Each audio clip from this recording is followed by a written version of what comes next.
Now starting. All attendees are in listen-only mode. Hi everybody, welcome to the weekly Noyantis Usergroup Meeting. Apologies for the delay in start. I believe clocks have changed for daylight saving some parts of the world. Unfortunately, they haven't here, so I got caught out by them. So yes, apologies for that. So it is the 12th of March 2018. Myself and John are here. As always, any questions or issues, problems, ideas, suggestions, just raise your hand. We'll get the mics open, and we will we'll cover an update and see where what we can do. Okay. While we're waiting for questions, cover some updates that have either been released or are in progress at the moment. So yes, basically we've just released an update to the HTML editor. If anyone can remember, in one of the previous webinars, I think it was might have been last week or the week before, Bijan noticed that there was a later version of the HTML editor control, the NBit control. So the template has now been updated to support that new version. The NBit control is version 3.2.3. Well, technically it's 3.2.0.3, but they release it as 0.3. Our template update 3.56 is now been released. It includes the support for that new version, but also a fix for the reg-free COM. So if you are using the HTML editor wrapper and you're using it for reg-free COM, there would have been an issue with the manifest file that was being created. And the reason was they was releasing it as version 3.2.3.0, but actually when you had a look inside of it, and from a manifest point of view, it needed to be 3.2.03. That's just the way that they seem to do it. So, and it would have been the same for the previous build as well. So the new update fixes both of them. So apply the update, and you'll be good to go. Speaking of updates, I did put a post on the sorry about that, on the news groups. We've recently moved web servers. We was going to move anyway. We was going to bring it in house. So that's what we've done. Better for hosting, better for speed, so on and so forth. So now we've brought it in house. We did get some reports that, especially I don't know why, but from a couple of Australian users, that the large downloads for the templates were experiencing issues. So there's none of that with the new server, Touchwood. So that we're now on our own server. While we did that, it's the back end is obviously more up to date and so on and so forth. It's running the latest PHP and security and so on. So we took the chance to upgrade our security.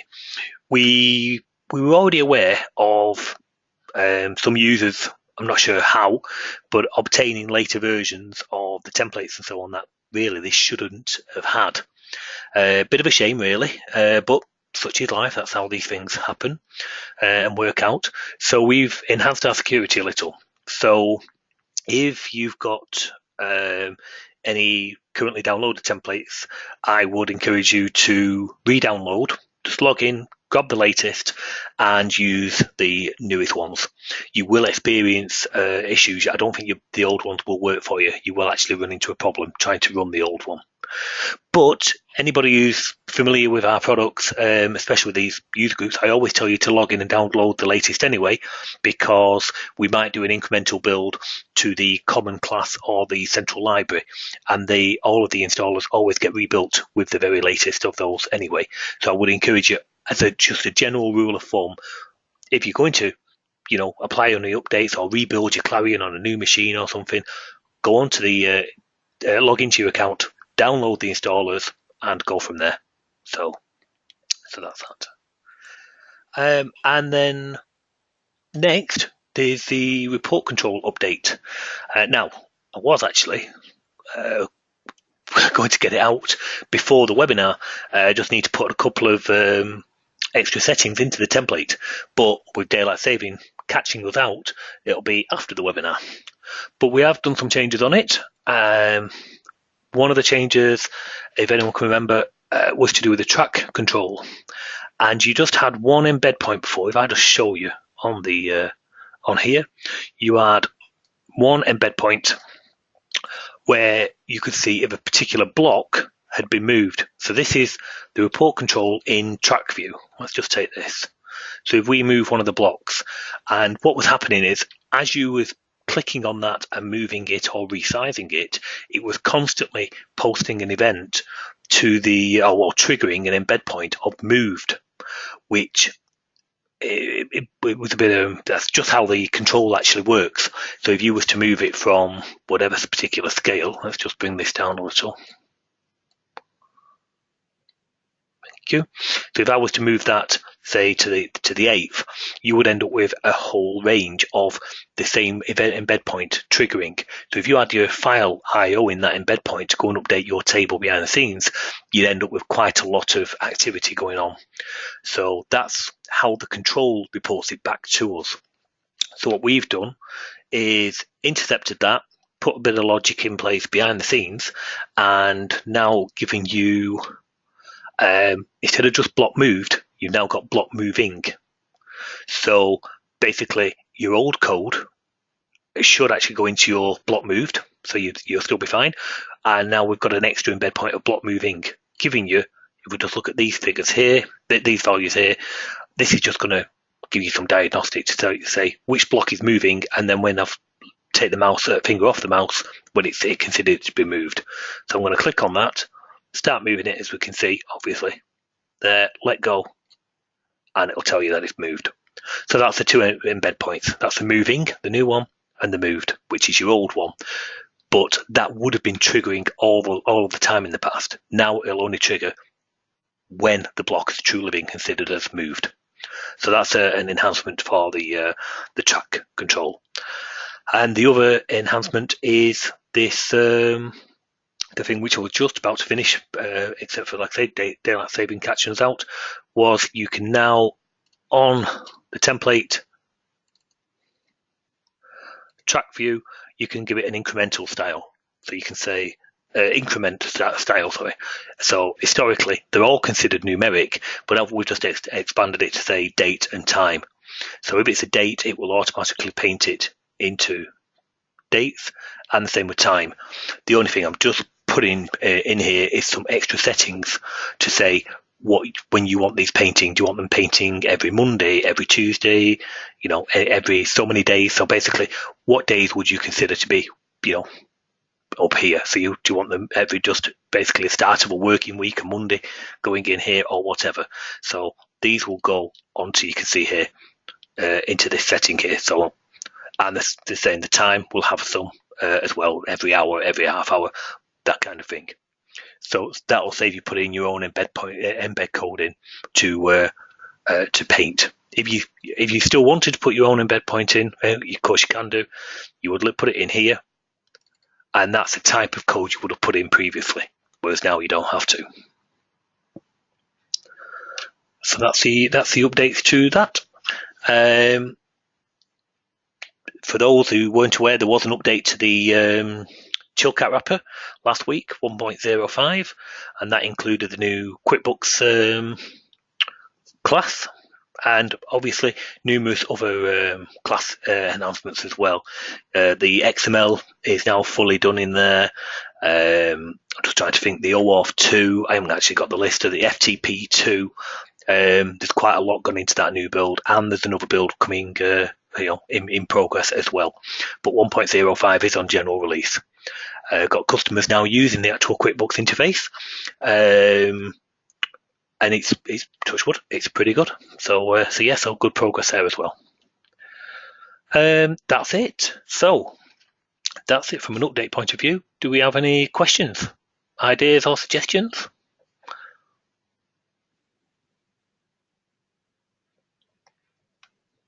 What the heck? There's no questions, Andy. No, just looking then. Maybe everybody else is on daylight saving and they're not around.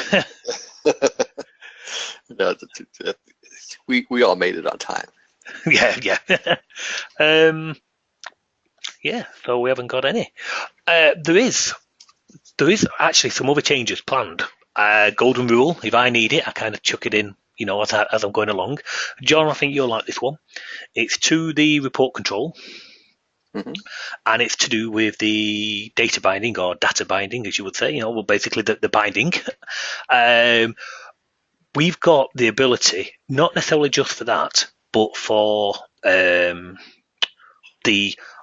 manually loaded report control and so on and so forth.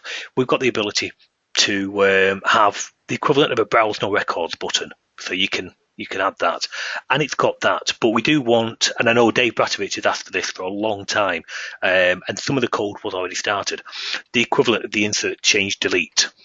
Well, now we desperately need that for a particular project which I've just picked up on. It's an older system. Basically, it just needs loads of it ripping out and putting in. So I'm going to go with the binding route to get the best speed and so on. So there's going to be quite a few changes coming up within the next, realistically, in the next 2 to 3 weeks, or from the data binding point of view. I'm even thinking of maybe trying to come up with some kind of extra settings where you can actually specify the columns, which is actually going to build you your SQL select statement. That's the idea behind it. So, of course, I don't want to be. I want to try and keep it quite fluid, but currently I'm finding, and you're probably doing something similar, on the data binding, you're giving it a select statement and then having to manipulate the columns afterwards. Whereas I'd quite like to manipulate them on the fly. So basically I was thinking, it's still at the early stage, but I quite like the idea of, on the column definition, if using data binding, to be able to say, right, I want this column and then this column, and specify them in the order that you want, but some of them might be hidden, like a record ID, which you want, but you don't want to show physically on the screen, and things like that, and different widths, different text, caption text, and so on and so forth. So yes, that's those changes. I'll keep you posted in the next 2 to 3 weeks, because there's some changes I'm doing for a particular project. Cool. So if anyone's got any suggestions on that from a data binding point of view, definitely now is your time to put them forward, and we'll get them on the list. And as I'm going through, go with it. But basically, we will have a insert change delete buttons, print, select button, the usual stuff. And also after the insert change delete, I don't want it to necessarily have to go and refresh the whole query. So I want it to just update just the result record that you're on, if that makes sense. Not sure how I'm going to do that yet, but that's the idea. Cool. I like it. Yeah. So I know, because you use it heavily, do you have any what you consider to be not necessarily problems? Well, mind you, if you have any problems, tell us. But do you have any things where you think that's great, but it'd be nice if, any scenarios like that? Because I know you use the binding quite a lot. Yeah, not off the top of my head, I can't think of anything. Okay. So after an update, do you do another reperform the query, if you will, or do you just manually update the record in the report control? It gets complicated, because what I end up doing is making another report control that's kind of a clone of the first report control. Right. And then it just has the one record in it that I changed, and then I kind of insert that record over to the main record. Got you. To the main report control, if you will. The display, right. Yeah. Right. To the main report control, right. Yeah. You see, what I want to do is this particular application, you're talking 20 odd thousand records. So nothing crazy, but still, enough to cause a possible delay and so on. So what I don't want to do is, if we've just inserted a new record, to have to go and query the full 18 or 20 or 20 odd thousand records.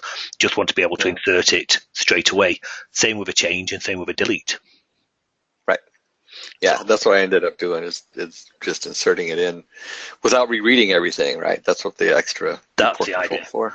Right. Yeah. Well, I'm going to look at doing that. But I'll probably, again, just off the top of my head, it's very much at the early stage. Basically, what you've got is a visual report control on the screen. Then under feeding that is an actual another container, which is the ADO layer. So what I might do is come up with a second ADO purely for the insert change deletes, have them fire against that, because that will only be a single record set, and I can read the data out of that single record set and then manipulate the report control from that. So then you've still got your original intact, which is data bound to your visual screen, your visual report control, and then a second ADO object just for doing file IO for one single records. Cool. That's the idea. That's the idea. It's a good idea. So, okay, so we've got a couple of questions. Roberto, who's got a microphone? Hopefully he has. Usually does. Hi, Roberto. I do have a microphone. Oh, that's good.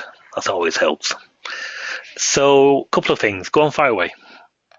Oh, I was looking at your download section, and I noticed some new things down at the bottom. Training. Are those like full applications, or like I noticed a Formula One, and I wasn't sure if that's like the for Formula One your cars thing, or is it like there was I think there was a spreadsheet control called Formula One also, so I had kind of my doubts. The Formula One was an actual app, which we've covered in here a couple of times, but that Formula One was actually the full training sessions from CIDC 2015. Okay. So, yeah, it was a training app, which we based around Formula One, but basically just motor racing. But we just needed something to show relations of data and so on and so forth. So that it actually includes the videos and so on and so forth. The videos do need actually redoing, which I'm just going to do in-house here. But just so we wanted to get them out there, we did them with the videos that was cut over the course of 2 days. So that's kind of like the training sessions that you did at the... Exactly, yeah. That's just the video training sessions you're selling apart then. Yeah. Plus the application or whatever.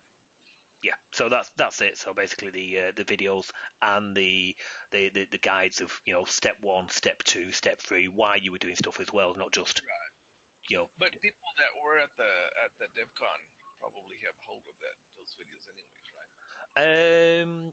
Only if they attended the training as part of it. If they didn't attend the training, then no. But if they attended the training, then yes, they would have them. But they are separate. There's some other ones that's there as well, which was from CIDC 2017, and they are the application UI, the calendar, and I forget what the extra one was. I think if I remember 2015, the training was like included or something like that. Oh, it was, but only if you went to only if you did the training. If you went for the 5 days, then yes, it's included and so on. But if you only attended for the actual... Oh, I see what you mean. Yeah. Okay. Yeah. I see what you mean. If you only attended the 2 days of the DevCon, then you don't get that. But if you attended the training, then it was included. Exactly. Which I'm always included. Of course. Right, John? That's right. So yes, so that's what they are. Okay, so and then we've got David. Open up the microphone, David. You were saying about a data binding example. I'm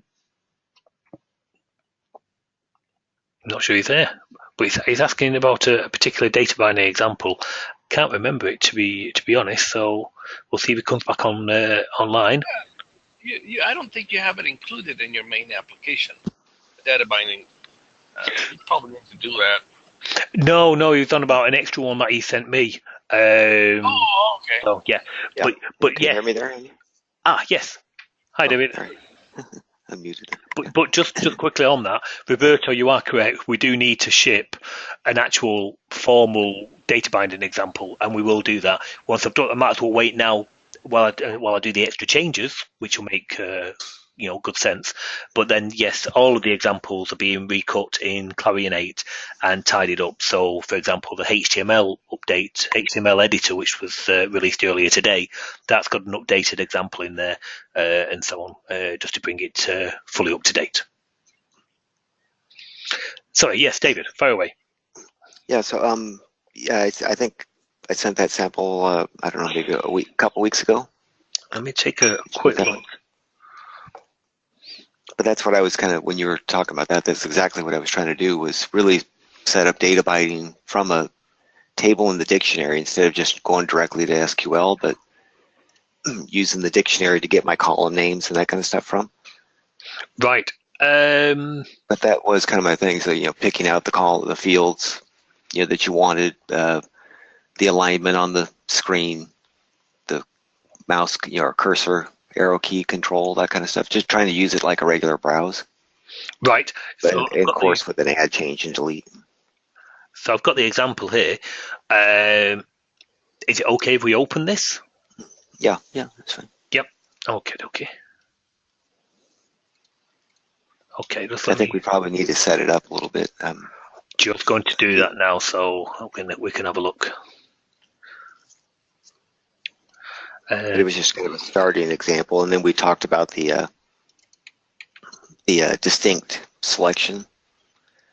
That was kind of up in the more advanced report control search part. Do you know what I'm talking about? Yes, yeah. Because it doesn't support. Well, it supports a standard command which you give it. Let's get this set up first, and then we'll take it from there. So I'm just gonna.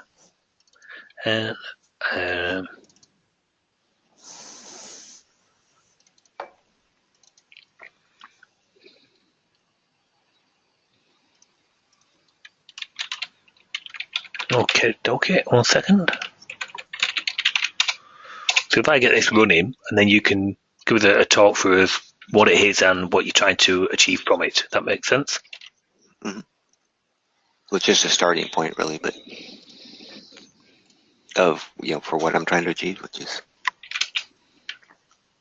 So I notice you've got a SQL script that you sent us. Yeah, that was for the table. Okay. Errors so I'm thinking, what's that? You've got ultimate class in there. That's why. Oh yeah, probably because I think that's what I needed for the data binding.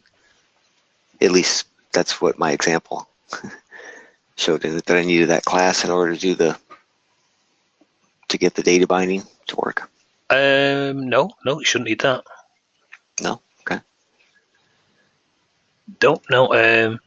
Let's have a quick look at what you've got this. So we've got our report control position. There we go. Okie dokie. Adding primary ID, SQL connection none, and you've got a no select statement. Okay.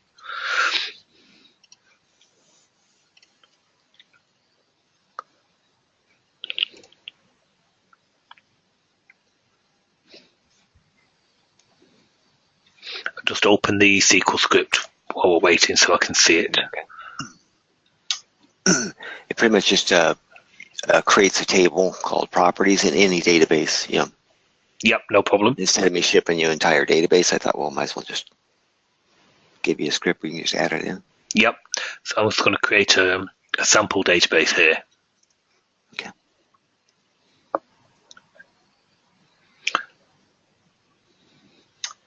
I'll do it off screen and so on. So, but binding test, that'll do.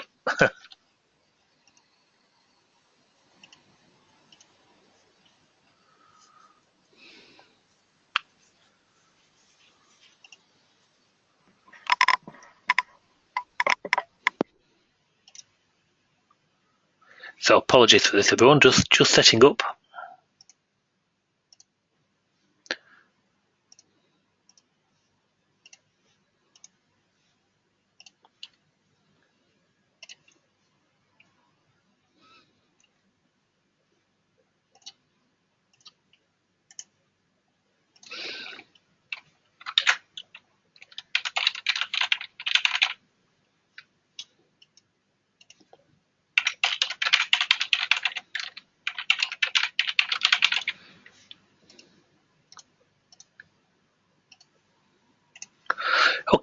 So we should have a table.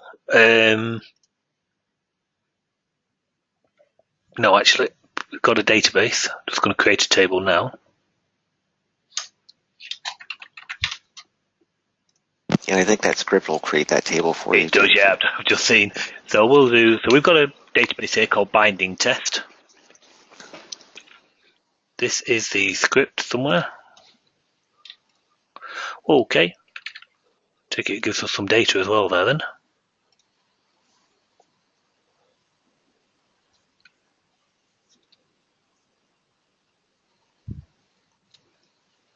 Might take it a few. There's a lot of records in there.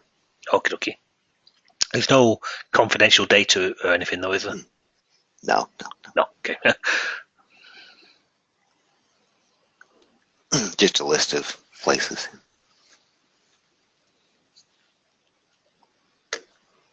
Might have a few pieces of information in there, but yeah. Okie dokie. Nothing really.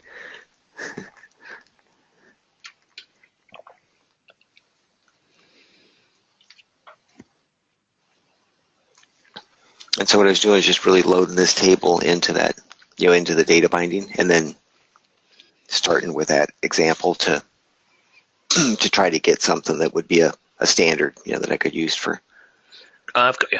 Okay. other tables.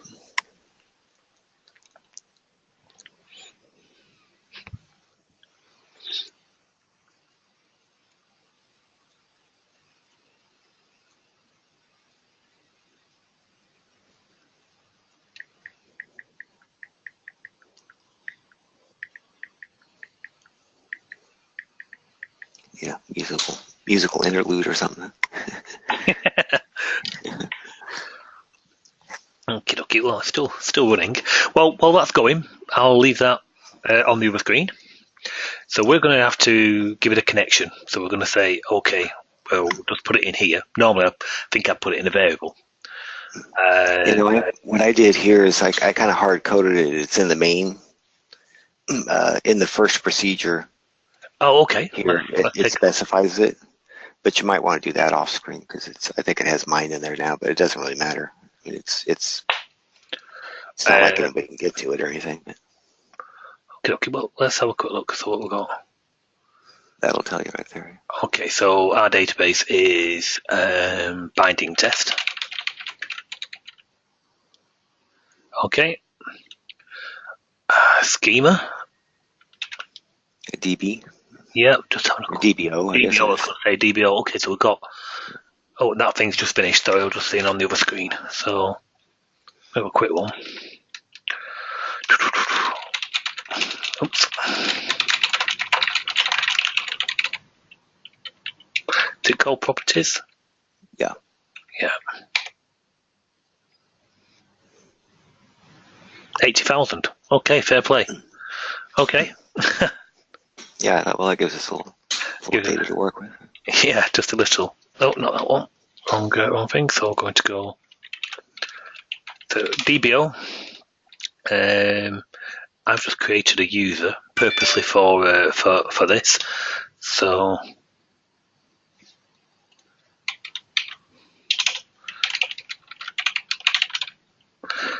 I've just got a user and I've just called it that as well to make it nice and simple for demonstration purposes. I'd better just make sure that is the right password for it. Yeah, that's just our test database stuff anyway, so we don't know. Okay, yeah, so that's on there. So you've got a global connection string, I see. Brilliant. Okay. That should give us what we're after. Are we not missing something here? That's not the normal for ADO. That's not the normal interface. Well, I think if you go into the actual procedure, then it makes the calls to the connection. So, like that one, yeah. I think you need a full DSN or ODBC connection, don't you? Yeah. Clarion shortened connection. He has it in there.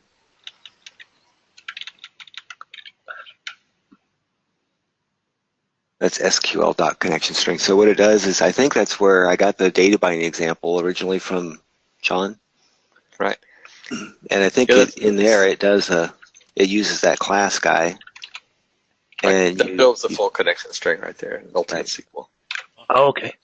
Add server equals such and such. Yep. Yep. Okay. So do I need an extra template then? not there, no. No, that was that class thing though. The Yeah, that's what I was thinking. It's the data binding class, right? Mm-hmm. Yeah. He's using the data binding class that we worked on, Andy. Where do we do this? Right. Oh, okay. Yeah, I don't have that. So You don't have the data binding class? no. Want me to drop it over for you?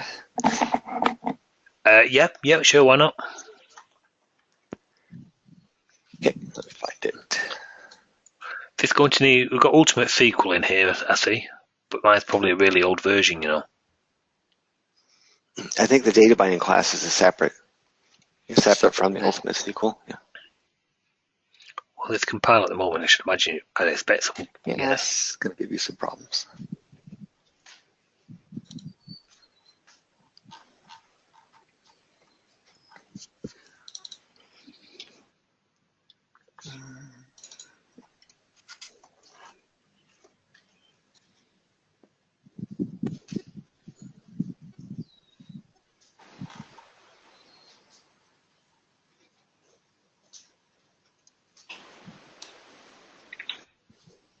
Okay. But so David, what is it you're trying to achieve on this? If you, in layman's terms, just talk us through that, because it might be. Pretty much trying to use the data binding as a normal Clarion browse, except have it in memory. I'm loading it there, and then to be able to, turn on the search and the update features and be able to add, change, and delete. Just like a regular browse. Yep. So here I'm saying, okay, well, here's a dictionary, and I've got my fields in the dictionary. Point the data binding to my table, and have it, list the columns that I want to be able to navigate around them. Do just a full Clarion browse. So where you must be somewhere else where you're doing stuff. Well, here I'm just in this guy. All I'm really doing is just loading the table up. So I'm doing a select, loading telling it to load the table, and then I'm filling in the columns, the titles with information from a database table. Yeah, the headings, and that's really about it. So I'm really just loading that up, and then trying to start with what do I need to do in order to get this thing to act like a regular browse. The class is in your Skype, Andy. Okay, cheers, thank you.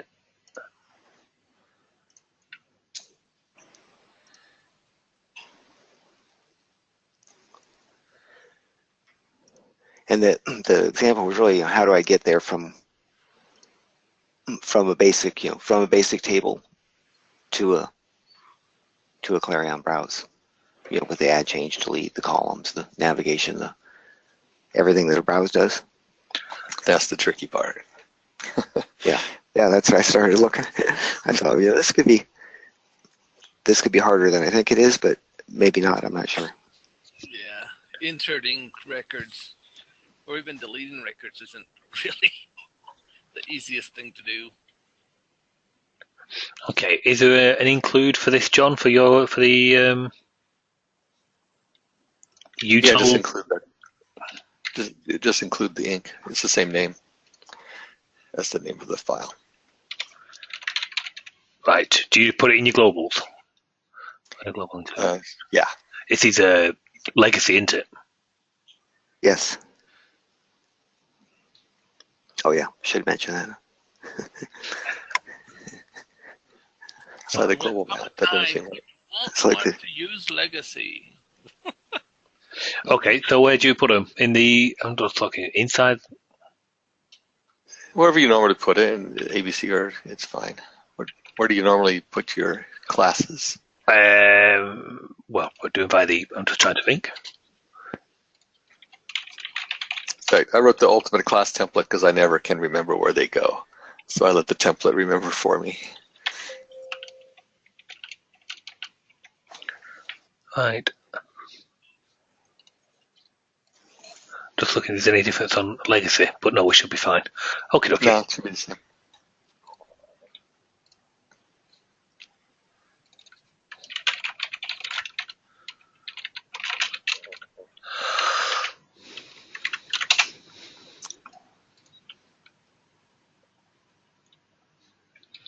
Okay. Oh, I think I have to change some of your queues over to not be private to use this.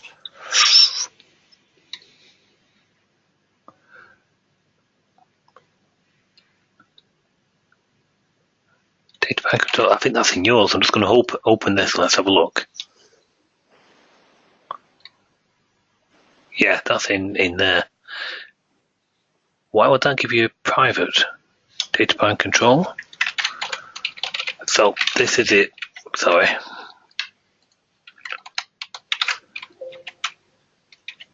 Good question.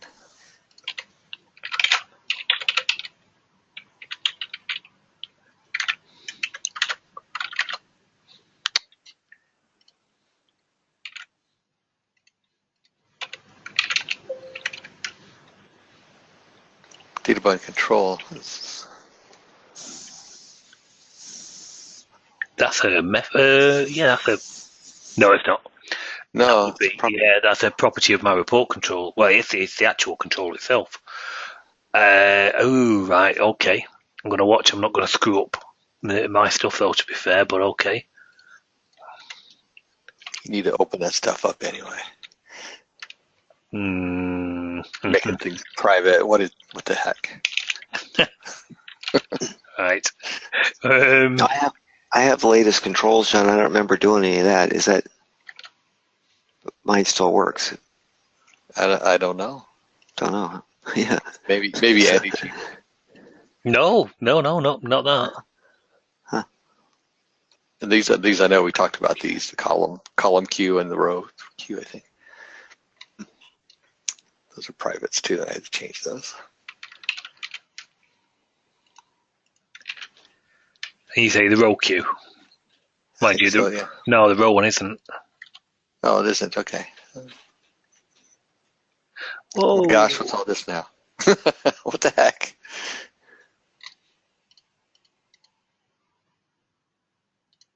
That's weird.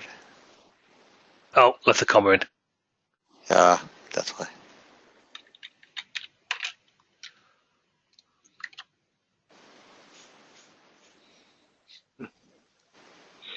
Okay. What else is there? More. I've just done the column queue. I thought you did too.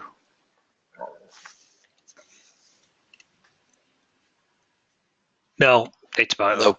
You went down a row.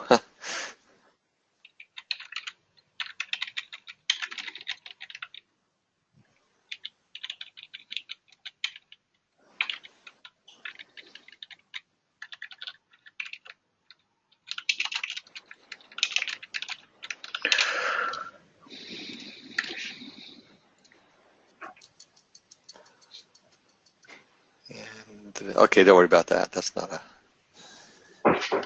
Oh, yeah, it is. You do need that, don't you?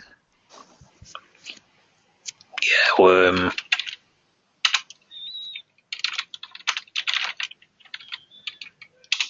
It just depends on which version of Windows you're on. If you're on the latest version, I don't think you need it. Like if you're on 10 or 16 or. I don't know.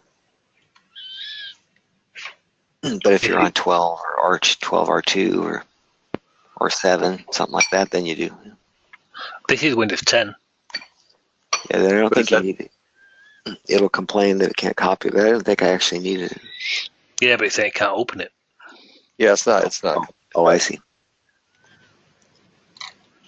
But is that the right one? Yeah, I was going to say that's the thing. Let me take a look here. I can find it for you here.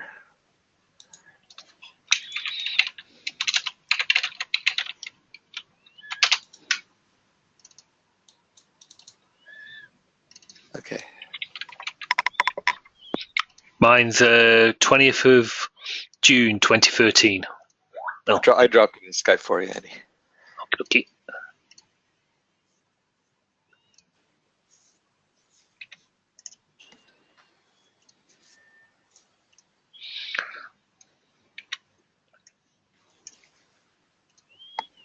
Okay.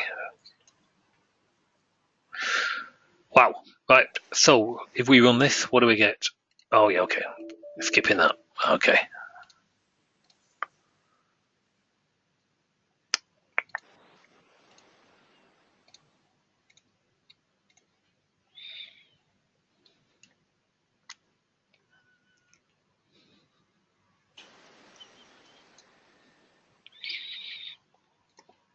Are we expected to see something? Yeah, you should get a task panel and a shortcut bar, or a docking pane, and then a main docking pane.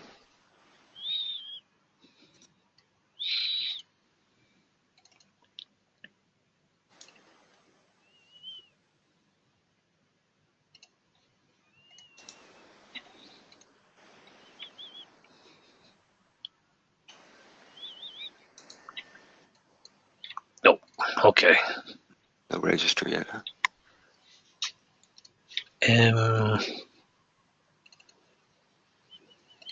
What are they set to? Obviously, I won't go. User entry com, and you've got some in there, so take it. Let me just bring that off. No, I won't open that. But have you got licenses in there? Information? Yes. Right, I won't open that then, just in case. But just for now, for the sake of this, we won't use the registry com. Mine are registered on here, so that's fine. Okay. Okay.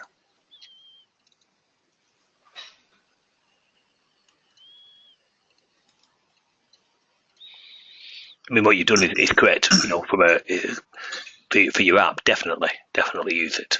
That's the way it should be. Okay. Okay, yeah. So we've got that. We've got a binding example.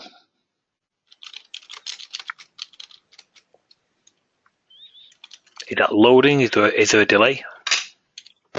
Yeah, probably. I mean, normally it would show up like, oh, maybe you have to click on it. Just click on the binding example. No, I did to get that. Yeah. Oh, I see. User ID and when Oh, binding. maybe the server name. No, you gave it a server name. Oh no, did I? I think you did. It looked like. Oh no, I see right there. No. Don't know. It would be.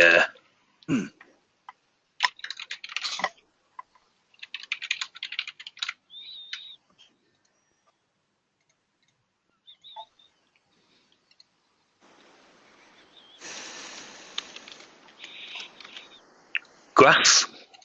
We've got grass in there somewhere. That's that other.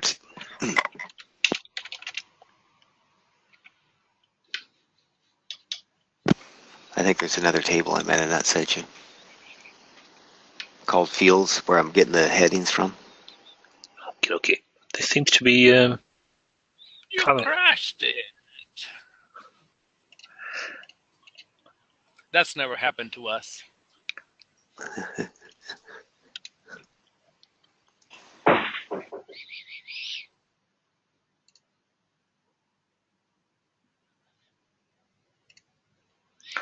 Okay, so let's take another look.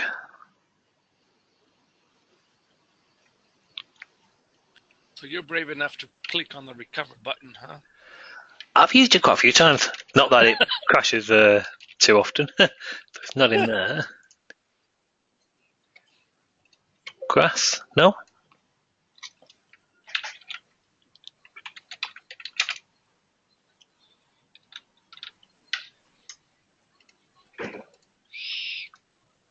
Is there any properties on here? Mind you, I don't think we saw any. But that would have shown in the source, right? Yeah. Boom. Open it again. It's got to be getting it from somewhere. Grass field names. Oh, it's the actual dictionary. It'll be part of your dictionary. Oh, I see. Okay. You're opening up a table. Maybe you've got it referenced there on the add-on tables or other tables. It was, yeah. Mm. So what do you got in here? SQL connection string. Oh, there, grass.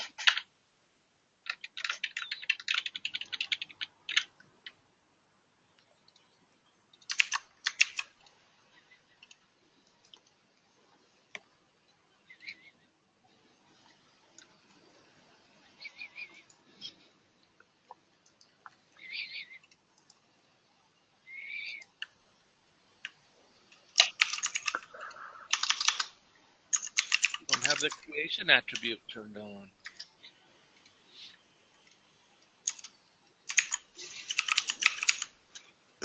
I think I can send you the table there for the Oh, yeah, if you can, just field names. Yeah. fine. Is that going via email or Skype? Email. Okay.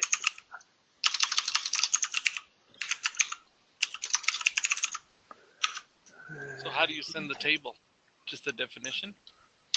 Yeah. Actually, yeah, just a text file that has the data yeah. and the. Okay. There you go. It should be on its way.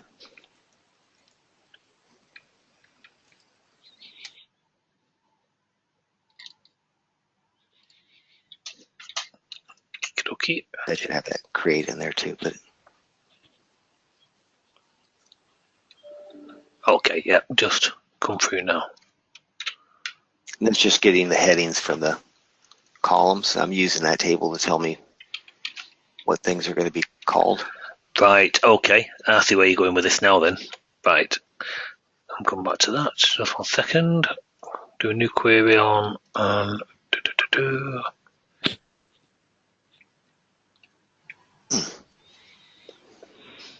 And really, what I'm doing in my app is I'm getting those those field names live from the from the dictionary. But for this test, I put them in a table so I could show you what I'm trying to do there.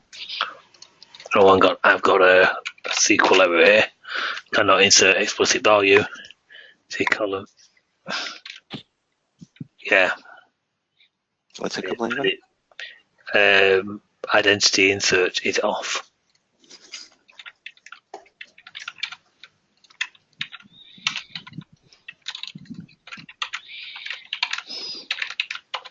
Oh, I see. On yours, it's not assigning a primary for the.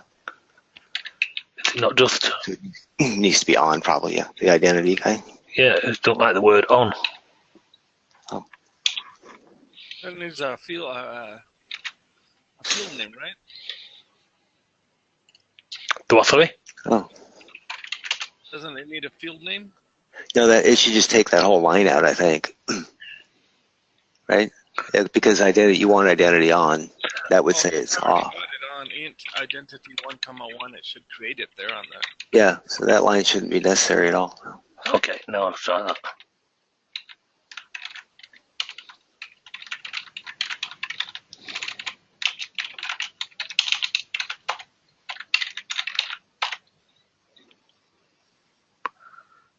Set to off. It's not set to off. Oh, okay. Must be after you've done it. Right, okay, there you go then. Do it that way.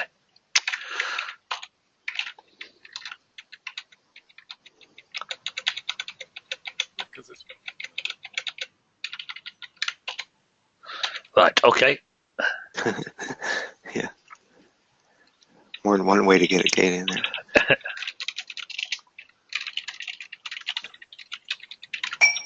Right, so what have we got in there? What are we looking at? So I can see, okay, so you've got...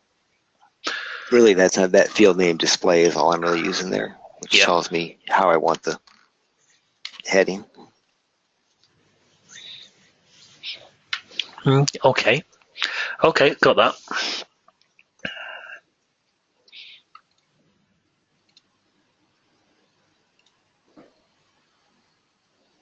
Oh, wow.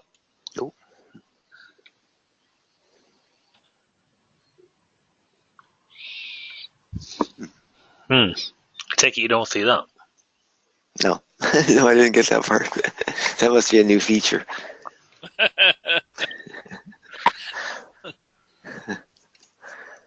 Nope, definitely ain't liking it. So does anybody really interpret those windows? I mean, does it really say Only if anything useful?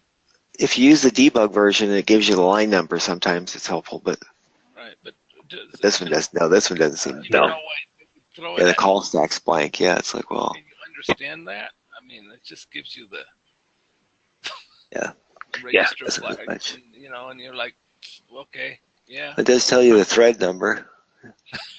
It's on thread 3. So, okay, we could. What's the I'm going what's to the say, SQL statement? I say just get one column or something, right? See what's Oh yeah, yeah. Because right now I've got a star there. I think. Never get a star. Yeah, I know, but in this case, I wanted to see them all.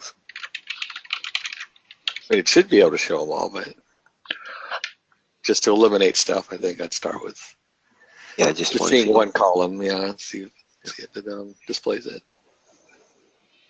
so it's going to be select. Yeah, okay. What have we got column-wise? You've got a null record in there. What you sent us, Not that that'll make much of a difference, but just might just get rid of that.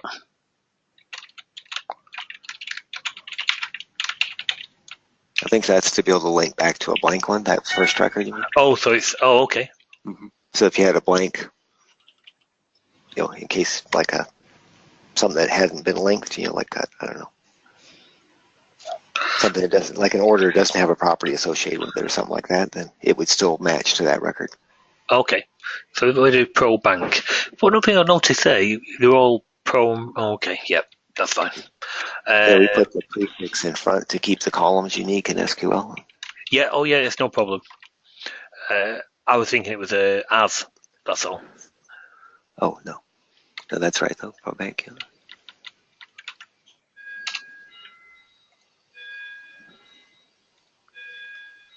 No, it's just. Oh. Wait, it showed all the columns again now. It should have just showed one column.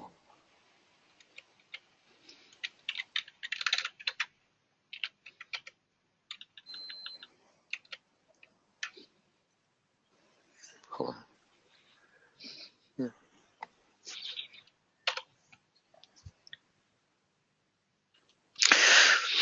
Okay. No, we're struggling a bit with this, but I'm a bit concerned. What is it so okay, we're going to try and get this. So you want to, like I say, create the equivalent of a standard browse, Right. and so on. Well, I don't really want to put too much time into this because, as I say, I'm going to try and tackle it because currently you've got an extra table here to say what your fields are. So just come back to the concept more than anything. Because if I can get the class doing most of this for you, it's better, going forward. Yeah, I agree. Yep, don't need to do that stuff. So you got a field name there. I can imagine. Let's have a look. Yeah, in the code, it just goes out and looks up that field name and says, what's the display property going to be, and sets the title or the heading for that column. Okay, so this is our property table. So you've got, so bank, yep, okay. Inactive, something much better. So would you expect to see this on the column heading? Yes. Okay. And really, that's from my dictionary. So that's just a sample. Just this table is just loaded from fields in the dictionary. Yep. Okay. So what I'm thinking, and again, it's all concept because we could put time. And you look at the time thing. We could put time and effort into making this, but I don't think when we do other changes to the actual product, I don't think it'll be helpful because if anything, you're going to be chucking part of this away if you know what I mean. So it's going to be a bit wasteful. So as soon as I talk about the concept, because it's literally going to go as early as parts of this week, time permitting. If not, then definitely start of next week. So if we think that's all I was just trying to get to a starting point of where do we go? Yeah, and that's good.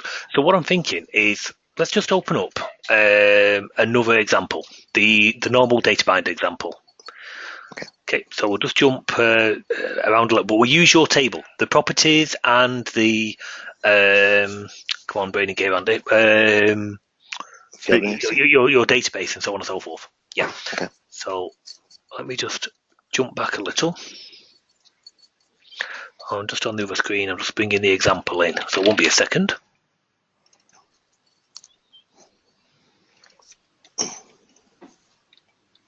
So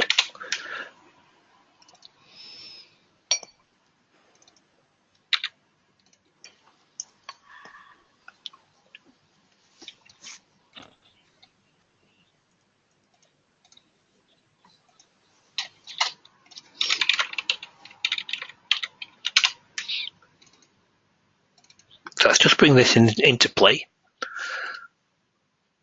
We'll go to our MS SQL.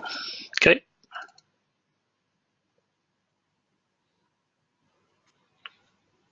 Just going to swap the properties out to what we want it to be. So this could well have. So yours was pro underscore.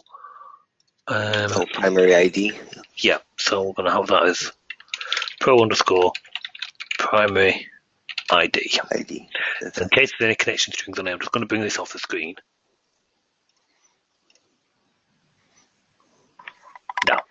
No, it's just generic, so that's okay. So basically, server is going to be my dev.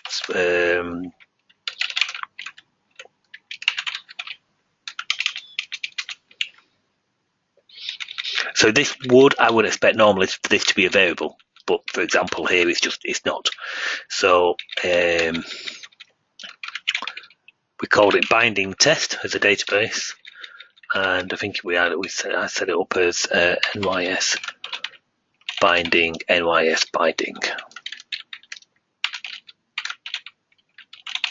Okay, and we just want straightforward. Let's start from properties.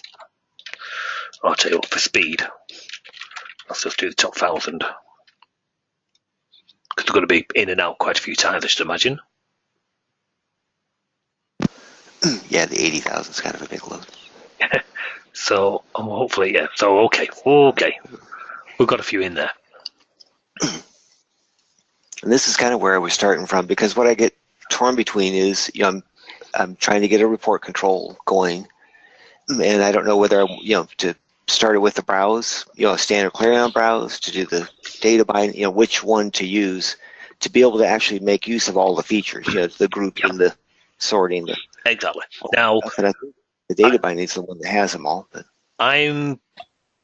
But for me as a user, not as a developer of the product, but as a basically user of the product, just like you, I came to a particular project the other day. So, like I say, it's one I inherited, gone onto it, and what's there I don't like, and it's just begging to be replaced with a report control because they want all the power of the binding, all the power of the grouping, the reorder, so on and so forth.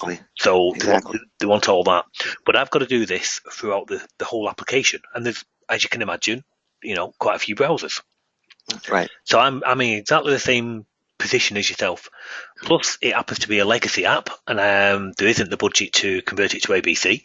So I've got the that as well. So I've got to do these. And they're used to using the Clarion, so I've got the keys of the browse and everything are all how you navigate around it and all that, because they have the other Clarion browses. Yep. You know what I mean? I can't have a hard time dumping the report control in there and then saying, oh, well, these are different. And they're thinking, well, why doesn't it work the same as the other ones? Well, I don't know. So I'm starting at the same point. Now, I want a quick and efficient way of switching. I know I'm going to have to add some equivalent of the insert, change, delete buttons, because as it is now, it's got a standard browse in there with some insert, change, delete buttons, probably a select button, all the things we use day in, day out. So my idea is, okay, I'm going to leave the current one in place so I can still see the current one working, if you will, but I'm just going to make it dead small. Then I'm going to put a brand new report control on the screen, and I'm going to use data binding, and then I'm going to put another set of buttons. So where you've got your browse, insert, change, delete buttons, I want the report control, insert, change, delete buttons. So just while I'm deving it to prove it all, I'm actually going to have two browsers, one, Clarion browse, one report control, two sets of insert, change, delete, one married to the Clarion browse, one married to the report control. I'm going to duplicate it all up, make sure that the screen continues to work as it should do, and then I'll just get rid of the report control, the original browse. I got you. So that's my starting point. One other thing that I'm against is they use EIP. Right. In the browsers, so the the updates and stuff really aren't separate. They're kind of part of it. Right. You know what I mean? See, that's gonna. Have you That seen makes it even harder. data binding add-on template for the report control? He does all of that. You can edit, you can insert, you can do edit in place, you can. Oh. Form. No, I haven't seen that one. Just add the CRUD buttons and it just goes, and it works. And you can just do one single table or just like a browse, and put everything in there. You just feed it the data that you need. So it simplifies a lot of stuff. You just create a whole bunch of different like select statements in this little extra table that you have. So you can actually edit all that at runtime and change the way your browse looks and everything. It works really, really nice. Where do we get that control? And there's some webinars on it. Oh. I do remember. I've not seen it for a while. It did look pretty good. I've got to try and go with the lowest common denominator, though. I've got to still go, look after my interests of my product and also use it. So, one, anybody who's got the report control, so that I'm not saying, if you really want to use data binding, you need to go and buy another product on top of. Do you know what I mean? I can't really condone that. I don't really want to particularly put that. If somebody wants it and I can help support it and so on, I've got no problem. But I don't want it to be a requirement, if you know what I mean. So something to enhance mine, absolutely no problem whatsoever. But what I don't want to do is, I don't want to be buy our product, that's great, and now you want to use it. This would be an enhancement to the report control if you want to get it or even look at it. Is he selling that template, or is it an open one, or? He sells it. Oh, okay. He's online right now. I think he's on the webinar. Clarion Open Live webinars? No, he's on here actually, Alejandro. Here. Oh. Alejandro. Oh. So we'll switch to him in a second. That's no problem. Okay. But right. come back to a little bit of it or something, To come back to the scenario which you're in now and which I'm in now as well with a particular project, is I've got a load of existing browsers and we want to use the power and so on of the report control, but I want it to do it just for there's this one automatically. browser. So I'm going to tackle it by, like I say, making the thing smaller. The existing one, like cut it in half, if you will, of whatever screen set space it's taking. Add the report control in there, duplicate the buttons so that I can see it all working. So that's step one. Oh, you're going to duplicate on the same window?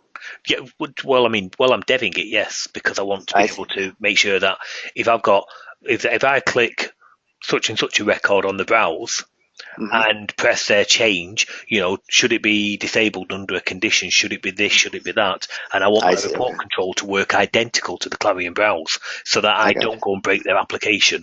Because it's also an application which I'm not over familiar with. So I've got the added complication that I'm deving an application which I don't actually know the full workings of. Right. And I'm changing it. So so I've got to make sure that I don't break anything. Keep it as working as possible, i.e., don't break it. But put the new tools on it. So that's why I'll just go down that path. So imagine if this was a normal browse, I would literally just visually cut it in half, have my buttons and so on, and then make sure that my records match their records, my navigation matches their navigation. And when I'm happy that all the buttons do marry up and work correctly, then I'll just get rid of the Clarion one and put mine to the full size. So that's the step. Gotcha. Okay. But there's some things here, and this is me thinking so far, because if it was a Clarion browse, you would drop the browse on and go into list box formatter and say, give me that, and that. Those defaults are coming from the dictionary, so it's called maybe ADDR2, and you want it to be address space line space 2, that type of thing. So now I think it was for yourself, actually. If you cast your mind back quite a while, we did it with Property Grid. Where you can just choose a field, and hey presto, it created, or you could actually say, give me the property grid from an actual record structure. Just point it to the properties table, and I want you to build all of that and exclude certain fields. So include or exclude. Yeah. That kind of approach, and we can show it in the webinar if people need to see it, but it is on one of the previous webinars. So instead of going. What I'm thinking, normally on a report control, we go to the columns, and it's not column overrides, it's columns, and then you start specifying them and so on. I'm thinking along the lines of here for the data binding, having that as column definitions and letting you specify, as you would in a normal report control, the columns. But when it comes to it, you'll actually be choosing out of the dictionary. Doesn't have to force it, because of course you could be doing some kind of in your SQL, it could be a concatenation. Let's just say you call it address, so it's the R trim of address 1 plus space plus R trim of address 2, address 3, address 4. So you're building, and then as address. So the SQL could look along the lines of, let's say for example here, you had one which was we'll have it as Pro Bank, and then you've got Pro, where is it? Just having a think of an example. Last order number. So it's not character, that is it? But along the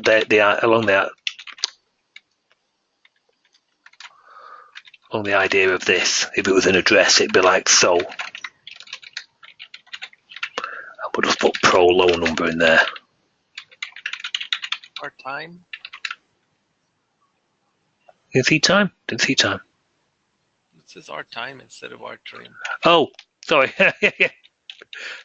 I'm looking for the field. Yes, add some detail. Yeah.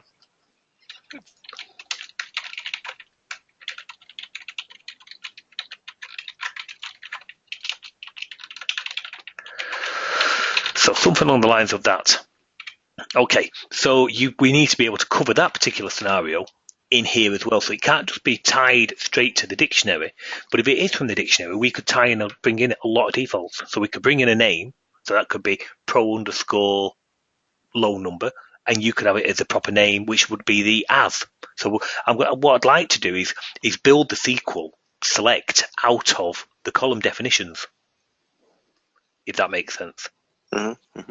So that's the thinking I'm going down, because we've got a lot of information in here.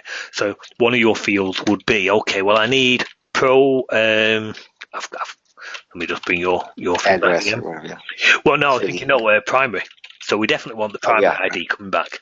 So do that, but it would be a case of, I don't want any column and I want it hidden, because I don't want it on screen. I just need that data back for my row ID, and so I can manipulate it afterwards. And there'll be definitely a host of them. So we've got all this mechanism in place. We've got the data type, so we can say, okay, this is going to be a checkbox, it's going to be a numeric, and so on. We've got a lot of information, part of the normal interface. So my thinking is tying in some of the functionality of the property grid, where you can get its properties from the dictionary, but bringing it into the column definition here, but not limiting it to just the dictionary, but having it so you can actually just type in part of a SQL command there, if that makes sense. You'll give it an ID, which of course will be your as. So expand this to have something where it says basically, this, what type of content is this, but only for the data binding. Is it a dictionary field? Is it a calculated field? So on, and have it so you can just type in at that point, and then basically build from the order that you specify them here the select statement. So that's my kind of thinking. Ideas, Okay. feedback. Do you think that would help? I think so. Well, especially if you can specify that, start with a table like we're doing with the property grid. Or if you could say, okay, here's the record, or the record buffer that I want, the structure. Yeah. So and exclude fields is probably the. I'll tell you what, we'll just bring in the property grid, so people, because new users on here might be wondering what we are actually going on about. Yeah, and also it might just give us ideas on as we look at it ourselves here as well.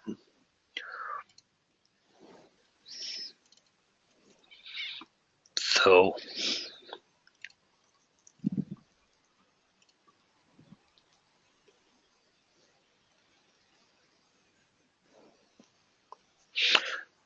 I'll quickly compile that.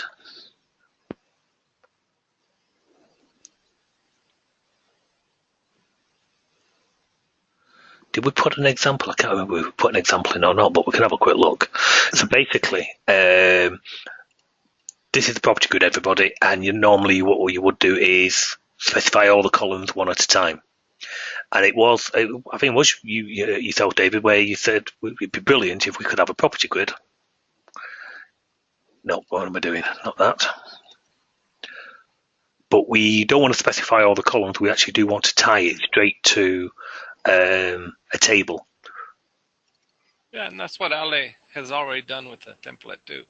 He puts it as a form. He adds it to a property grid, and so you can edit all of that.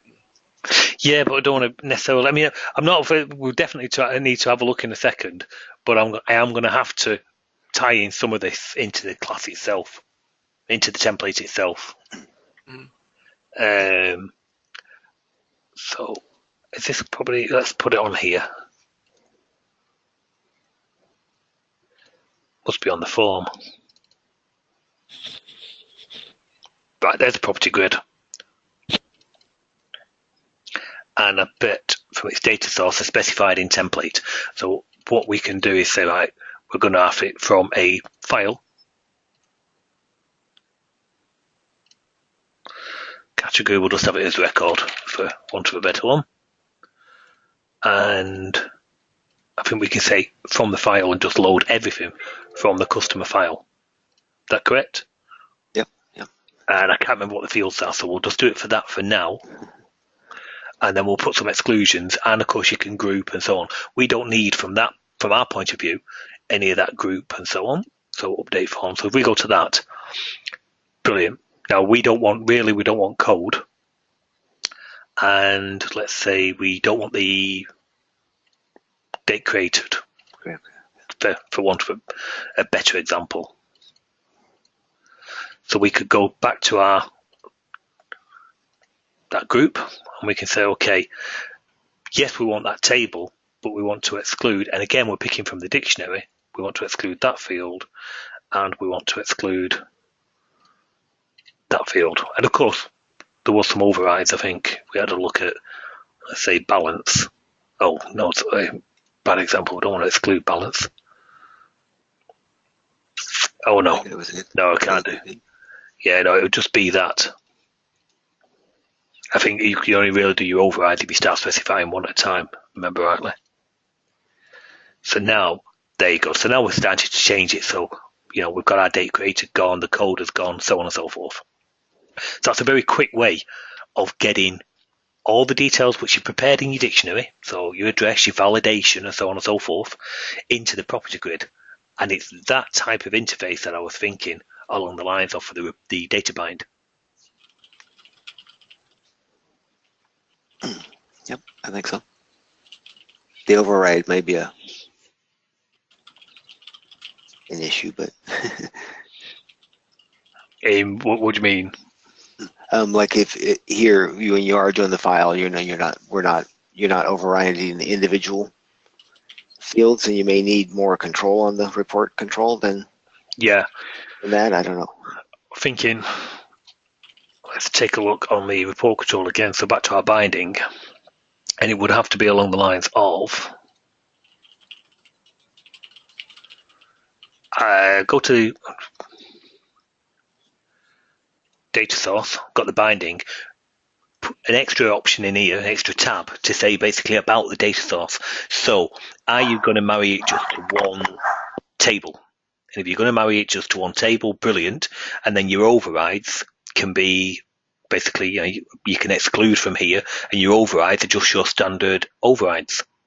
If it's not from one table, then you would have it where you could say, I'm going to specify them one column at a time, and work it that way. So I'm trying to get the maximum flexibility out of it,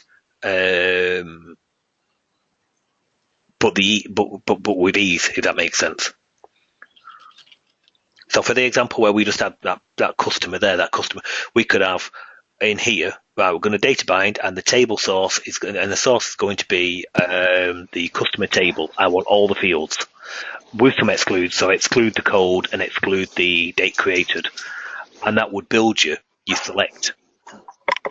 That'd be a very quick and easy way of doing it. That makes sense? Yeah, makes sense. So I think we could do that. If we did that, then your normal column overrides would still be valid. Column overrides would just be standard column overrides. If on here we said it wasn't a table and it was going to be manually built, then your column overrides would turn into column definitions, and in there that's where you would specify your columns. I want that column out of the dictionary, I want this column out of the dictionary, and so on and so forth, up until you get to a point where you say, I need this to be a calculated field, and it will be your R-trim of this with a case of that, a cast of this, and so on and so forth, giving you the ultimate SQL power, but just in one column. Right, okay, that makes sense. So that's the idea, because I mean, I'll probably have that first bit done before next week, so we can actually start knocking this about during next week's webinar, realistically. Okay, cool. Well. So would that help on yours? We do want to have a look at Alejandro if he's available, of course. John, do you have any feedback on what we just spoke about? I don't. No? Okay. Ale's on there. He's back. He had gotten a bite to eat. Okay, well, is he available? We can quickly switch. So let's open up the mic. Hi, Alejandro. Hello. Hi. Hello, Andy. Yeah, good. Yourself? Very good. Can we take a look at your template? Yes, of course. Okay, so screen is coming to you.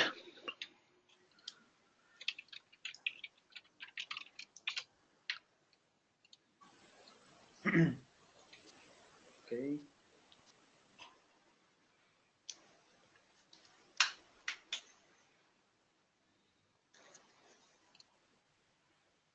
Let me open an example.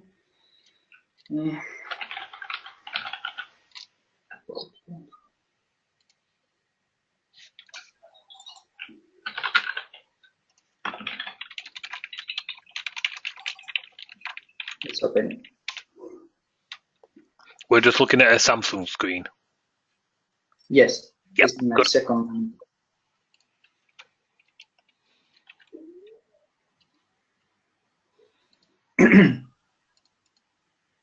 It's loading.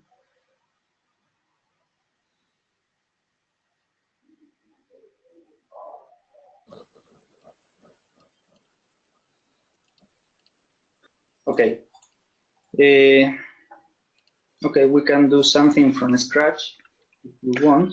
Yeah, well, So the scenario which we were just doing there was we've got two scenarios. One is a simple table. We want all the fields out of a customer table, but we want to exclude just a couple of them. And then we want another scenario where we're going to say we want column A, column B, column C, and column D is a calculated field where it's going to be a concatenation of other fields.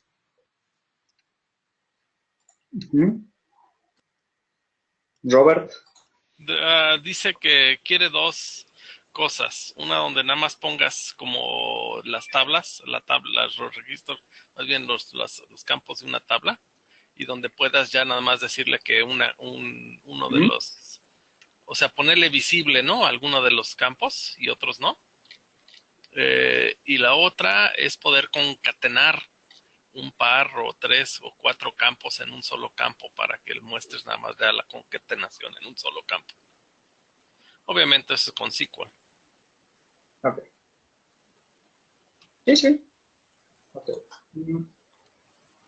Let me open. So how did I do my translation, Andy? Was that pretty good? That was pretty damn good. Oh, okay. Okay. We manage everything from this table, rows format. Okay.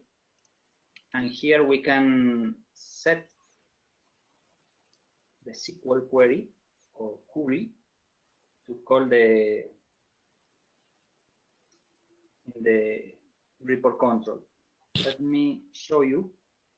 For example, this test rows.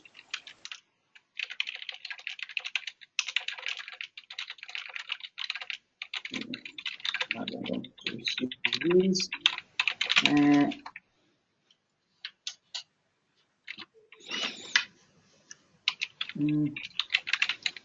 Here is consultas. For example,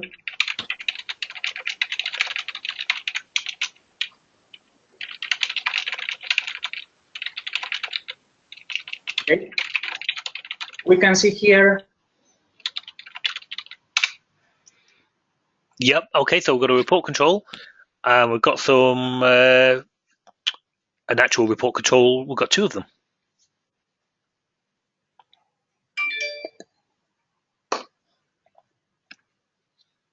Hello. ¿Estás, Ale?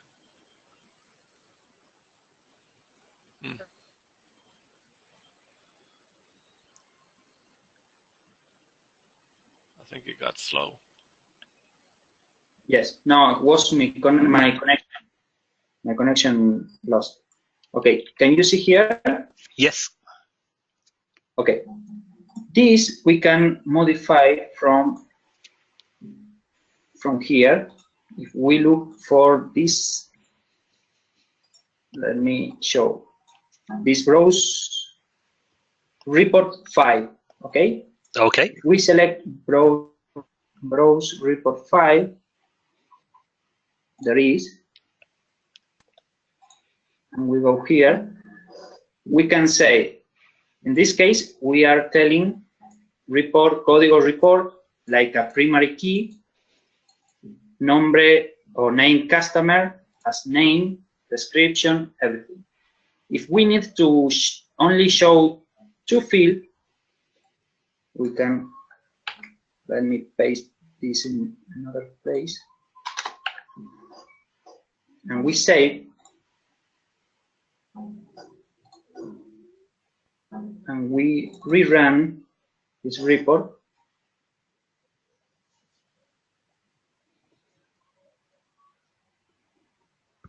This is my connection, don't worry.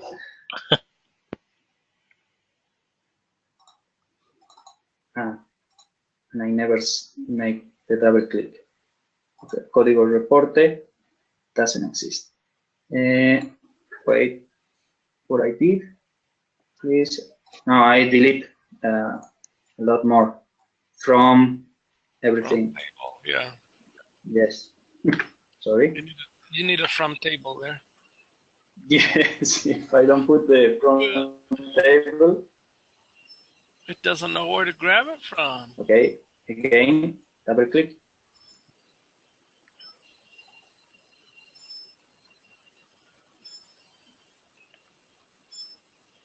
And there is.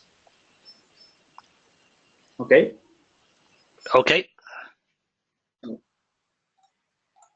And from here, of course, if you remember, we can change different things, like the theme. We put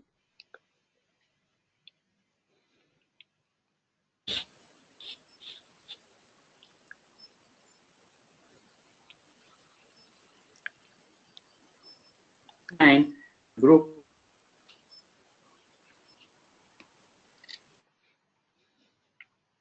in runtime 2.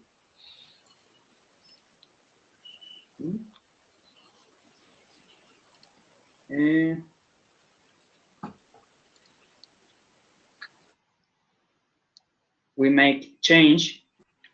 This is an update form in runtime.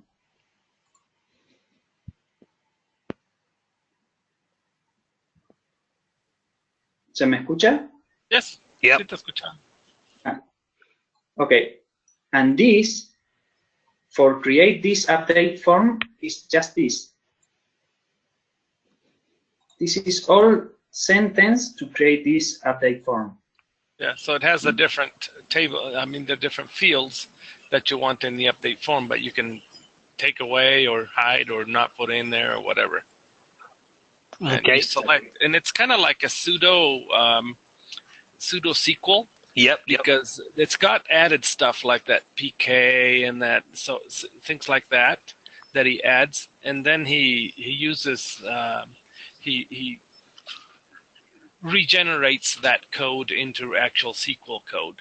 Yep. So that, or things like that. It's a pseudo code, and so you'll have to learn what these different tokens are.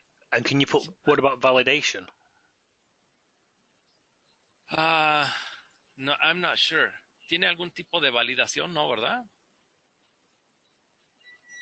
I guess you could use the validation of SQL if you in the back end. If you have anything like that, it should get back with an error if something's not there or if not the adequate type. I mean, we won't have to do this. The only thing I'd want to do is go trap the record being double clicked so I can go to my own form, because we're all going to have our own existing forms, and the user's going to, and there's going to be a lot of logic built into those forms. Right. If you need a lot of logic, of course you can build your own form. Yeah. In this case, it's something that one single table and one single form, will work for anything you want. Actually, you just put the SQL. It's very flexible. I probably wouldn't use the updating, but I do like the actual, the idea that I can store the SQL query and so on. And it's all runtime. And we have it so that it does XAML, it does, it does all kinds of stuff in it. It'll do pull downs, it'll go and grab a third-party table and do a pull down with it and so on. All of that, see how it does a select grupo, like in this one here, update from fields. See how it does the grupo drop, and then it does an additional query on it. And so that'll actually go and grab like a different table and use that as the drop of that field, and so on. You just, it's just the thing of programming it in there. And you can do everything at runtime and everything. So it's really, really, really flexible. Another thing, Andy, is you can use the task panel in the runtime too. So okay. If you need, this is created from the template directory, but updated in the SQL table. Okay. So you see here, let me open the SQL. Can you see this Scholar General Proyectos? This. Yep. This is created in, this is General Proyectos. If I change the name, let me show you, Proyectos, to show,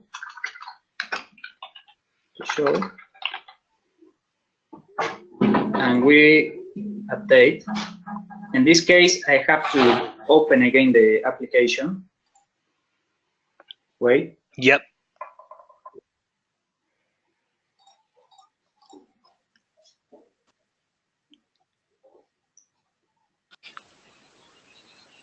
It's opening another screen. Yeah, so you can tie in a whole bunch of stuff like that without, recompiling it. Can you see? Project to show. So I can create many menus and items in the runtime from the table SQL. Okay. If I need to add another more here, I can just, or if I need to move once to another, let me see this state and colors in Spanish. Okay. Let me see something. General project. Okay, report control. What is? What is? Yes. We go to put here general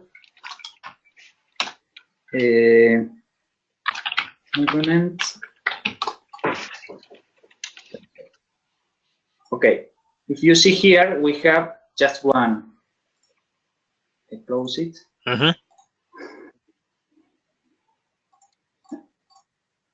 You can use a hot field. You can hide in the browser report control, in the property read. You can call evaluate from the property read. Can you see? General movement. And how would you set the content of what that's going to run? Here. It calls the name of the procedure in that list, and so it'll at runtime create it. This is the name of the procedure. And I create a template over your template, of course, your best template, because no, that's true, because you're really incredible. And this template going here, wrap task template. Just this, you have to add this template over the yours, and in the code,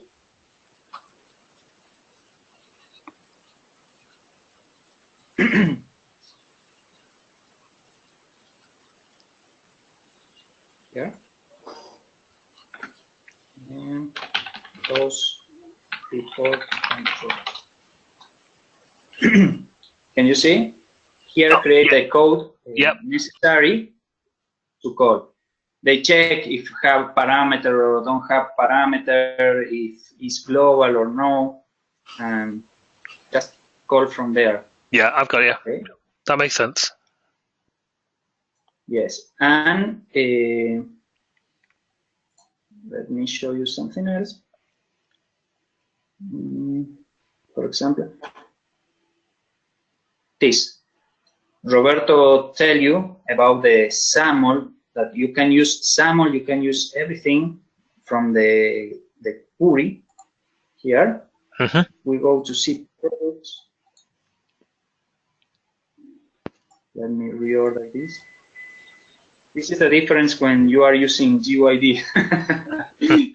It's very... oh, sorry. Yeah. Those products.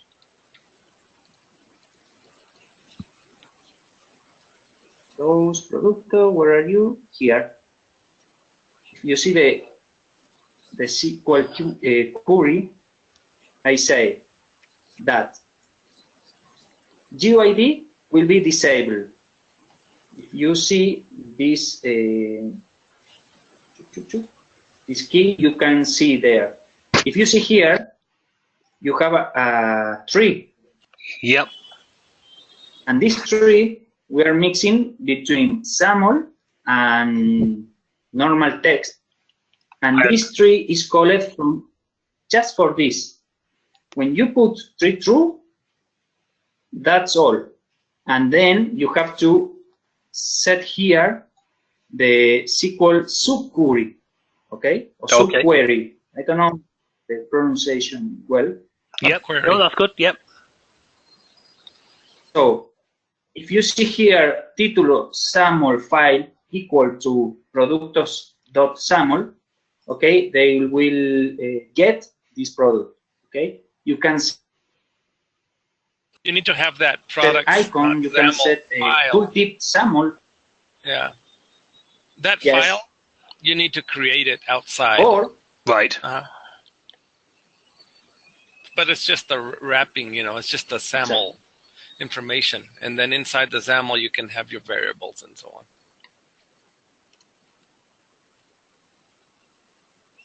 you can use format from Clarion, evaluate condition, anything you need here. If you see, Yeah. it's very simple. How many lines here? 10 lines, I don't know, and no more. Okay, if you need to create a new procedure from scratch, it's very, very, very easy. If you can, let me show you how we can do that. That's probably what David was interested in, how we can create a real simple browse. The title window. Yes. But the thing is, I would want, say, one window might have 5 different browsers on there. ¿Qué dijo Roberto? Que una sola ventana podría tener 5 browsers.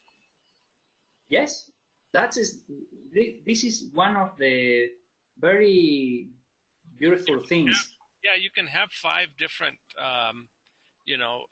report controls on the window if you want to, and each one grabbing different stuff. Yeah, that's okay then. Yeah. Look, browse, test, webinar, window title, test, webinar, and here we can put something like select, código cliente.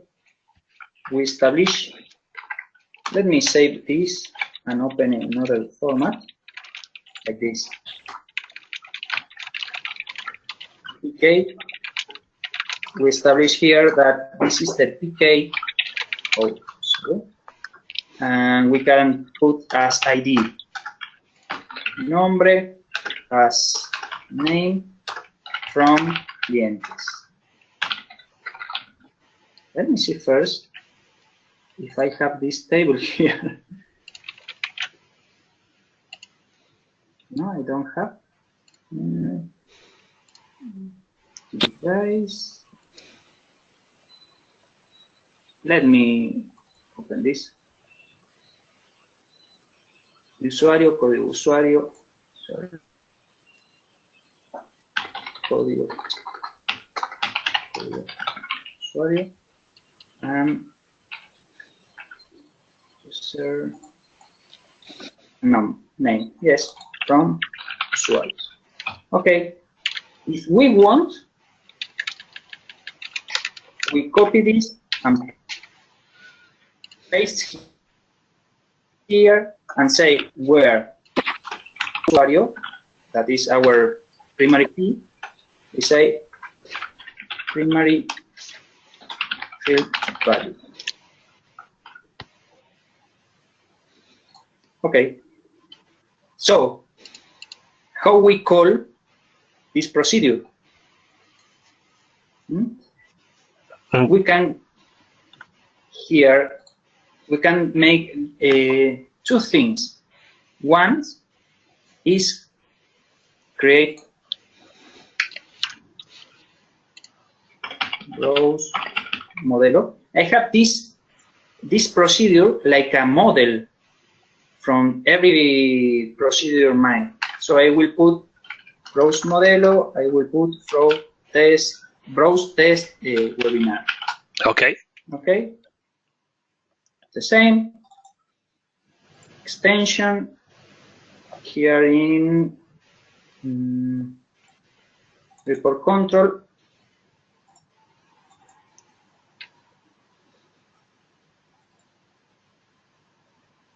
Primary key.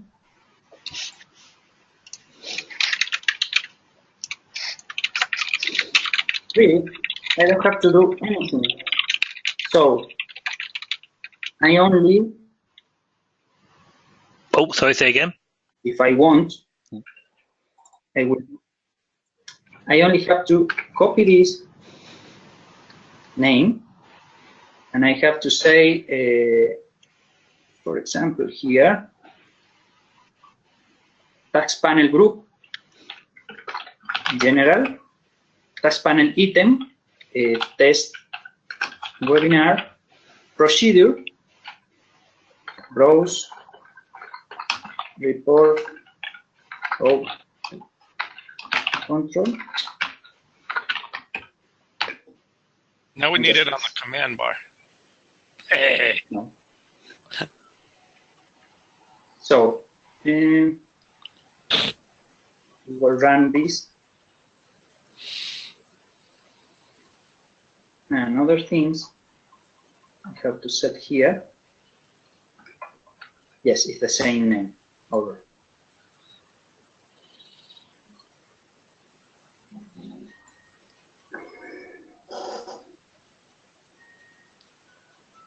Wait, please.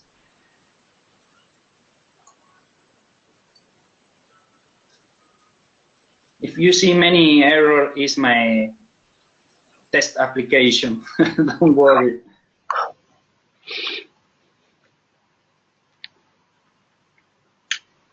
He's got no OCD for errors.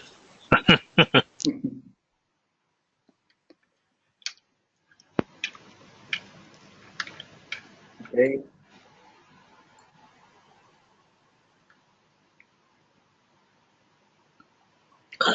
You've got an error though. 50 of them. No, this I have this problem with Clarion because I have a table with the same name that the global proper global in the dictionary. So I have to comment because I am running in debug mode.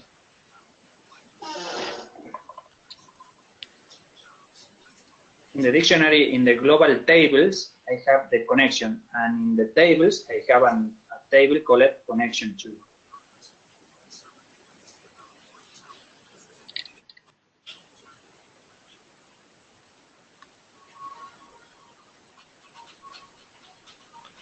So did you go back to your old machine? No. What happened to your fast machine? No, it's the fast. The problem is like we are in stream mode.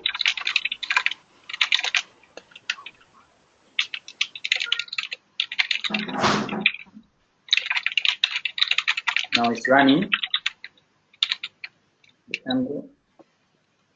Okay, just waiting. Yep. Yes.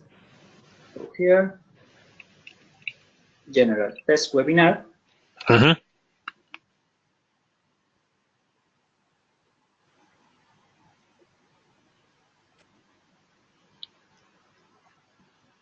And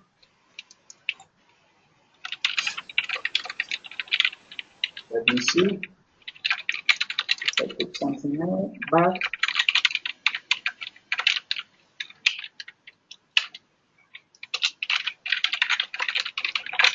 Just a second.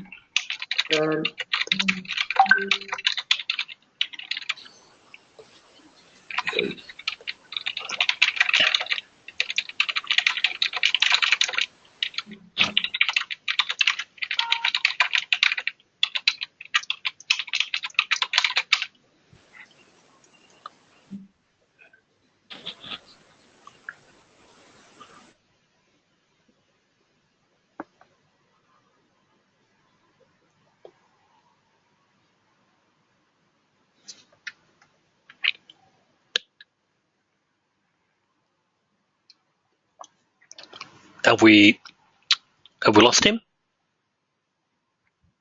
I don't know. I see, guess. Well, David, what are your thoughts? I can see some uses of it, especially if person don't want to get their hands dirty in the development point of view. From a runtime point of view, it's very flexible. I think on mine, I think I'm still going to go down the queries it's built into the dev. I'll be honest. Sorry, I had a phone call there. Sorry, I lost my connection again. I have problem with my connection. It's opening again. Okay. General. That did seem pretty easy to set up though. It's very flexible, very powerful, and very flexible. I know why. Sorry. Sorry. Know why? Because when I run this, sorry, I will show you on the screen.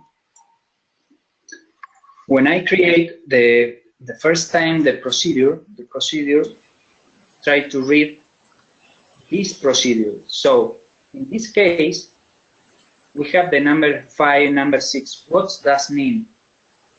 That means the instance of the class that was created. Oh, We can see copy here. yeah, when you copy the procedure, you need to put the Yes, instance. exactly. Okay. So for this reason, I'm set over the template of Andy to know what which instance we are working on. Okay. So in this case, it's the number 5.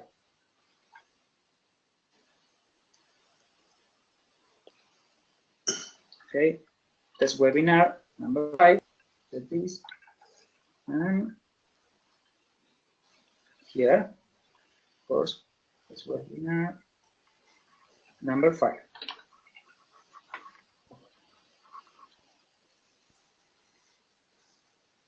I don't know which one is.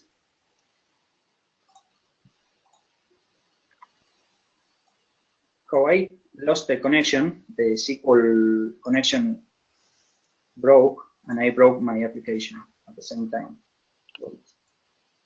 Yeah. He's working remotely with a SQL. Right. Account, Yes. and Yeah. Amazon. Yes, I am Amazon not SQL. working on the local host. I got you.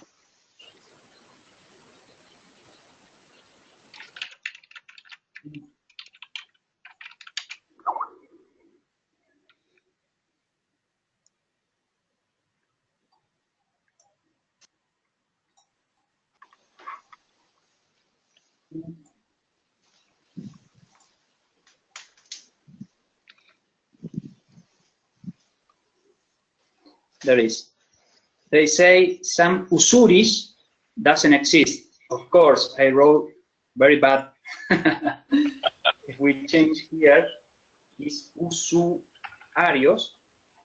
Okay. Okay. So we just close and open again. Yep. This is the best way that I think, because you can solve this in runtime.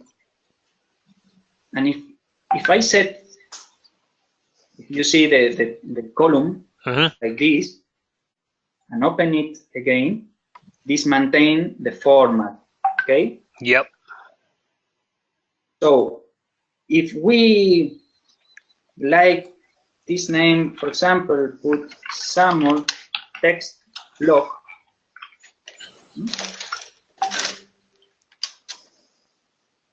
And close it.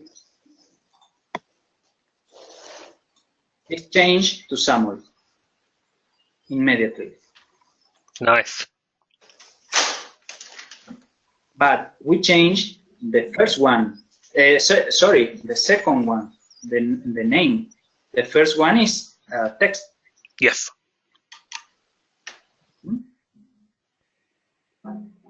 So we can use. Yes, sorry.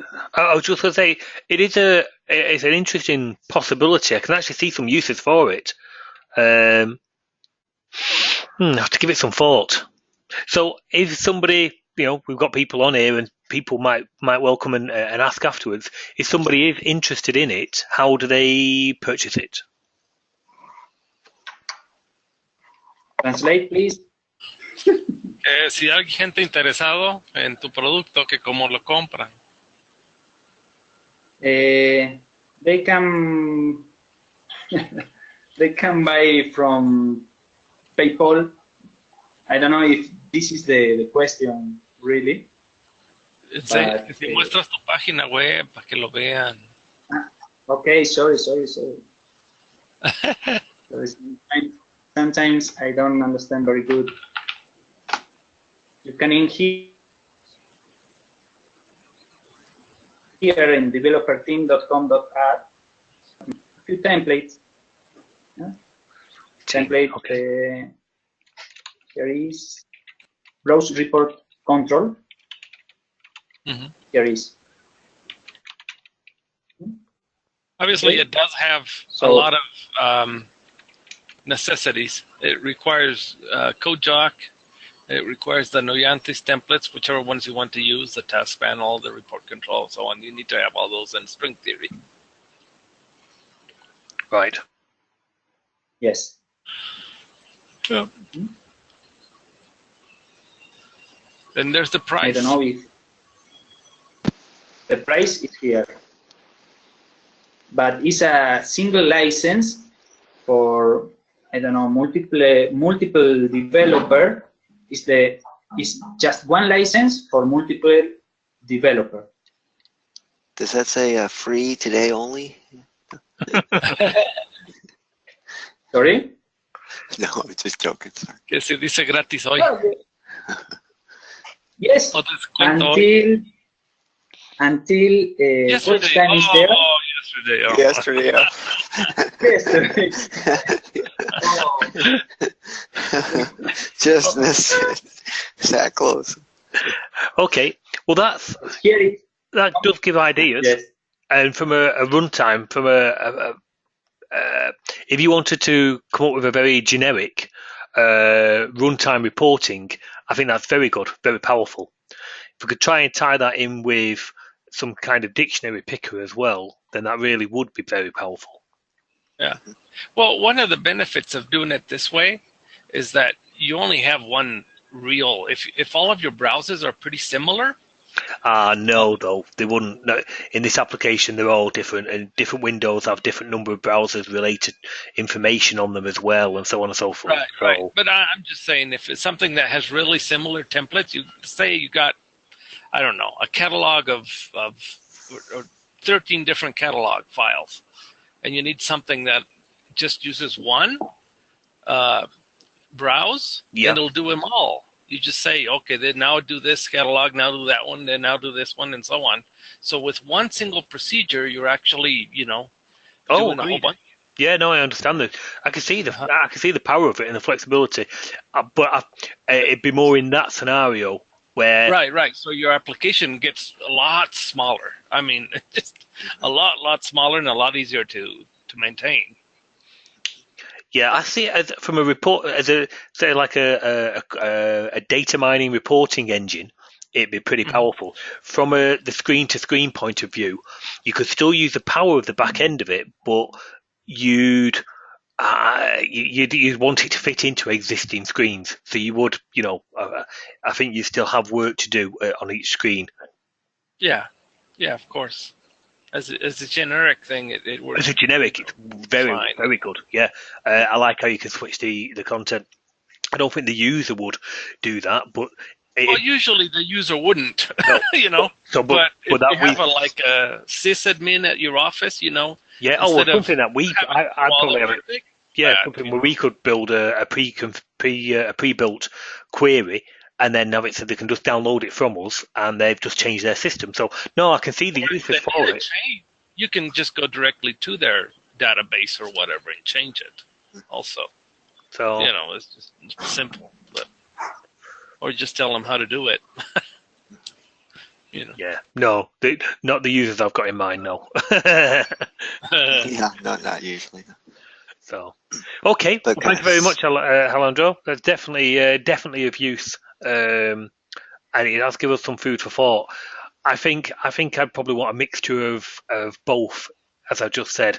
From a central reporting, a mining point of view, a generic solution, that's really good. And then from the screen point of view, I'd probably want it to be quite defined per report control to replace what they've currently got now. Does that make sense? Yeah. I mean, obviously you got your uses. Of course, yeah. So, Yeah. so it would. Alejandro, like he has this set up for like an accounting firm, Right. where he actually got in there and did every single of their necessities for accounting in like 3 or 4 different browsers. I mean, he didn't need anything different than that, and his application got a lot smaller than it was before. Cool. And so, cool. Yeah, that's pretty nice. Okay, well, we are over the Let's 2 see hour what you mark. come up with, Andy, I guess. Well, I think I'm thinking from. I'll just take back the screen. Just 1 second. Thank you very much, Alejandro. Yeah, thank you. You're welcome, Andy. You're welcome, everybody. Thanks to you. So basically, to recap, I can see us. The template. I still like the idea of we're not going down the power of what Alejandro's just shown regarding being able to change the XAML on the fly and so on and so forth, because there wouldn't be the requirement, and I think it's beyond what is expected of the template. But I do want the ability where you can quickly just say, I'm going to base this report control. It's going to be data bind, but it's going to be bound to an ADO source, and I want it to be based upon a particular table, i.e. the customer table, with the exclusion. I think the first step for me will be something like that. So I can say just exclude the code, exclude the date created, and then have it so it builds the SQL from that. Not the where. Obviously, the where would be under our own condition and so on.